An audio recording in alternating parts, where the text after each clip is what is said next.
राजू भाई मांझू अपने बीच में गौ पधारे। मैं चाहूंगा कि आने वाली 23 तारीख आप न्यूता भी दे दें सभी भक्तों को और आइएगा।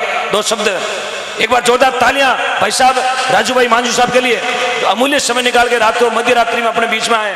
बहुत बहुत साधुवाद। मेरे बड़े भाई साहब के चरणों में, ओम जी के चरणों में मेरा नमस्कार। ऐसे किसी ने कहा था कि देश की सेवा करने वाले फौजी भाई से कम नहीं है, क्योंकि जिस प्रकार अपनी अनमोल गौ माता का सेवा कर रहे हैं तो इतना धर्म के लिए कोई भी कर सकता है, ये बिना धर्म के लिए। इनको कोई स्वार्थ नहीं कि मुझे धर्म मिलेगा, करूँगा तो मुझे वो मिलेगा, मैं धर्म करूँ तो मुझे गाड़ी मिलेगी, मुझे बंगला मिलेगा, मेरा बच्चा नौकरी लगेगा। ये कोई निस्वार्थ भाव से आप जिंदगी में कोई काम करो तो निस्वार्थ भाव से करो। तो मैं सभी भाइयों से एक निवेदन कर रहा हूँ, माता और बहनों से, कि जिस प्रकार इस गांव के अंदर पहले एकता थोड़ी कम थी, मेरे पास सूचना आई थी कि एकता कम थी, गांव में जो गौशाला का प्रोग्राम रख रहे थे उनका विरोध चल रहा था। मैं फिर से निवेदन कर रहा हूं, पिछली जागरण में मैंने बोला था कि गाय माता के लिए कोई भी प्रकार की राजनीति ना करे। तो मैं फिर से आपसे एक निवेदन कर रहा हूं कि गाय माता का कहीं भी प्रोग्राम हो, किसी गरीब किसी गाय का कहीं भी प्रोग्राम हो, कहीं भी कोई भी प्रकार की मदद की जाए तो उसमें आप टांग खींचने का कार्य मत किया करो। किसी बड़े बुजुर्ग ने कहा था किसी बढ़ते हुए को रोका मत करो। ये गायों के लिए सेवा कर रहे, इनकी मतलब टांग खींचने का कार्य कभी मत किया करो। जो भी सुन रहा है वो खुले शब्दों से सुन रहा है, खुले कानों से सुन रहा है कि जिसने भी प्रोग्राम में कहा था कि इसकी परमिशन लिया, तो गाय माता के लिए कौन सा परमिशन होता है भाई? आप जब अपने बच्चे को हॉस्पिटल ले जाते हो तो कौन सा परमिशन लेते हो? तो इसी प्रकार ये गाय है, अनमोल प्राणी है, जो अपन को दूध देते हैं, अपन से लेते क्या है?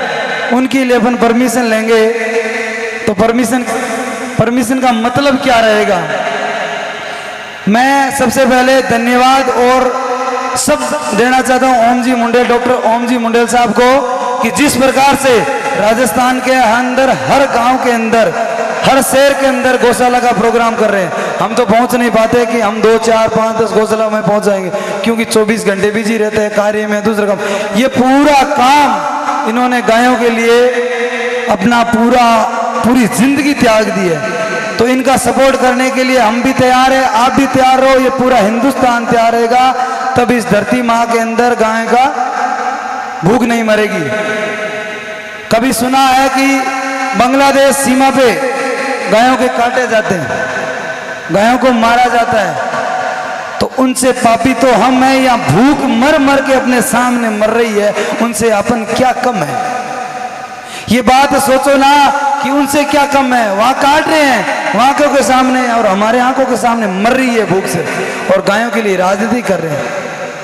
मैं फिर से निवेदन कर रहा हूं कि सब इस धरती मां के लाडले, सब एकजुट होकर इस गाय मां को बचानी है। तो आने वाले वक्त के अंदर ओम जी ने निर्णय लिया था कि 2025 के अंदर एक भी आवारी गाय नहीं मिलेगी। तो सबसे निवेदन कर रहा हूं, और मैं माताओं से, बहनों से निवेदन कर रहा हूं, अपनी बेटियों को इतना पढ़ाओ, बेटों से आगे बढ़ाओ।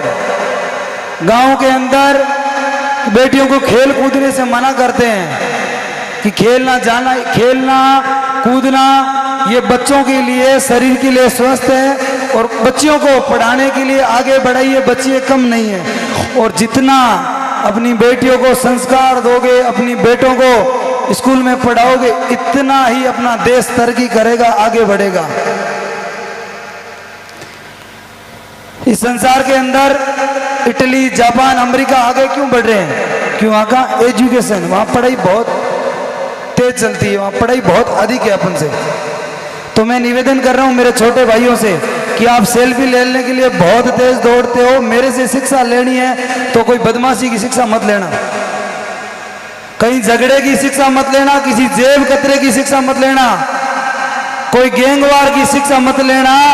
पढ़ाई, अपने माँ बाप की सेवा करना, और इस गायों और गरीबों के लिए हर हर समय मदद करते रहना, आप कभी गिरोगे नहीं।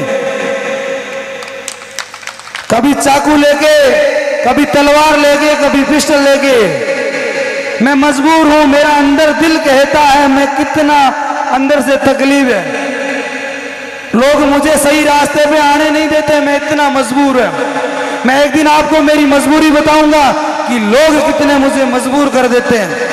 मुझे चलते रास्ते से पत्थर मारते हैं, उनको जाके पूछो उनकी हालत क्या है। कोई इंसान को कभी मजबूर मत कीजिए, अपने रास्ते चलने दीजिए, और जिस दिन मजबूर करोगे ना तो उसकी हालत देखिए। तो मैं अपने बच्चों को, छोटे भाइयों को शिक्षा दे रहा हूं, ये चाकू, ये तलवार, ये हथियार, ये लूटना, इसमें पीना, ये दारू पीना, ये छोड़ दो। इस धरती का उद्धार करना है, इस धरती माँ का उद्धार करना है, तो नशे से दूर हो जाइए। बोले श्री गुरु जम्बेश्वर भगवान की। मैं ओम जी मुंडेल साहब को, डॉक्टर ओम जी मुंडेल साहब को फिर से धन्यवाद देता हूं। इनकी तरह तो सेवा क्या पता कर पाएंगे, लेकिन इन्होंने जो अपना जीवन इस धरती माँ के लिए, इस गौ माता के लिए अपना समर्पण दिया है, उनको मैं बहुत बहुत धन्यवाद मेरी पूरी टीम से, मैं उनकी तरफ से, उनके अंदर की आवाज से बोलना चाहता हूँ। श्याम जी लोड, मनी जी सेखानी, भाई भोम जी मतोड़ा, राजेश खेतानी, भंवरलाल जी खींचड़, सरपंच साहब, भागीरथ जी जानी साहब, हमारे राजेश जी खेतानी, महिपाल जी मगरा, भाई सुशील जी ढाका, और हमारे प्रिय मित्र हनुमान जी लादेन, इमरत जी लोर, इमरत जी जुड, इन्होंने जिस प्रकार से पिछले 2 सालों से गायों के लिए हर समय, चाहे कहीं भी फोन कर दो तो हर समय तैयार है। ऐसे दोस्तों का मेरा साथ रहना मेरे लिए इतना सौभाग्य है, ये मेरे लिए एक भगवान के रूप के बराबर है, ये भगवान से कम नहीं है। इन्होंने, मैं कहीं भी जाता हूं मेरा इतना साथ देते हैं, इनका दोस्तों का कोई एहसान नहीं होता है, लेकिन इनका प्यार मैं कभी नहीं भूल पाऊंगा। एक माँ से कम नहीं, एक बाप से कम नहीं, एक भगवान से कम नहीं, इनका प्यार। और इन्हीं का प्यार अब ओम जी से मिलके इस धरती का उद्धार करेंगे। इनसे बड़ा गुरु कोई नहीं है। मैं तो आज इस धरती का गुरु मानूं तो ओम जी को मान रहा हूं, क्योंकि एक अनमोल प्राणी का, एक अनमोल प्राणी की सेवा करना बहुत बड़ी बात होती है।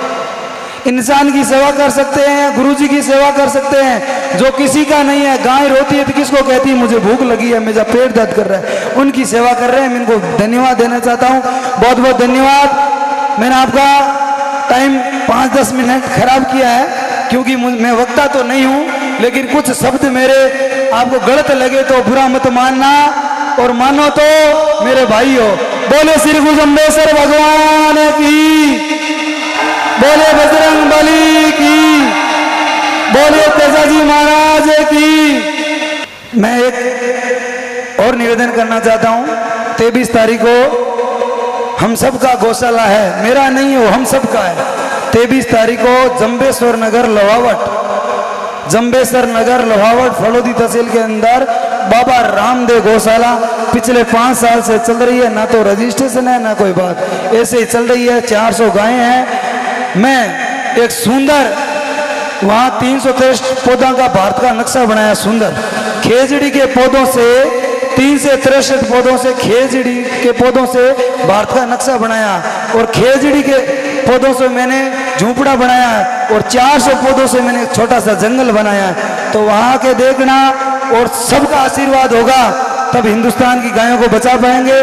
आप सभी से निवेदन है कि 23 तारीख को आप एक भी पीछे मत रहना।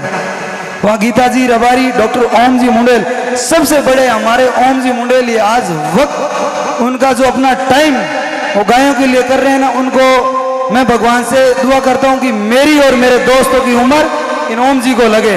जय गुरु जम्बेश्वर भगवान की जय हो। एक बार भाई साहब के लिए जोरदार तालियां बजाएं साहब, जितनी ताली बजा सकते हैं। हाथ में पावर कम पड़ जाना चाहिए, ऐसी ताली बजाएं। एक भावना देखिएगा, दिल की भावना, क्योंकि ना तो राजू भाई उद्घोषक है, ना वक्ता है, ना कोई किसी राजनीतिक पार्टी से आप बिलोंग करते हैं, शायद मेरा तब तक मानना है। लेकिन इनके मन के दिल के जो घाव है वो मैं बहुत बारीकी से जानता हूं।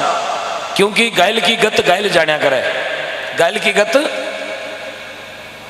जो आदमी एसी में सोता है, एसी में उड़ता है, एसी में रहता है, एसी में नहाता है, एसी में खाता है, उसको पता नहीं है कि प्लेटफार्म पर 1-1 रुपया इकट्ठा करने वाले की पीड़ क्या होती है। पीड़ उसकी वही जानेगा जो उसके जैसा होगा। आज इन्होंने गौ माता की जो पीड़, इनके कलेजे में जो झलक है, जो आग है कि मैं जहां तक हो सके मेरे शरीर में जो मेरी सांसें हैं वो पूरी की पूरी मैं गौ माता को समर्पित करूं, ऐसी आपकी भावना है। मैं भगवान गुरु जम्बेश्वर भगवान से, परमपिता परमात्मा से, 33 करोड़ देवी देवताओं से यही मंगल कामना करता हूं, प्रभु आप जैसा भाई हम सबको मिले, और मिल गए हैं। हम तो ढूंढते ढूंढते आए थे, लास्ट में लौट के दोनों में आप मिल गए हो। बहुत बहुत धन्यवाद आपका, बहुत बहुत साधुवाद।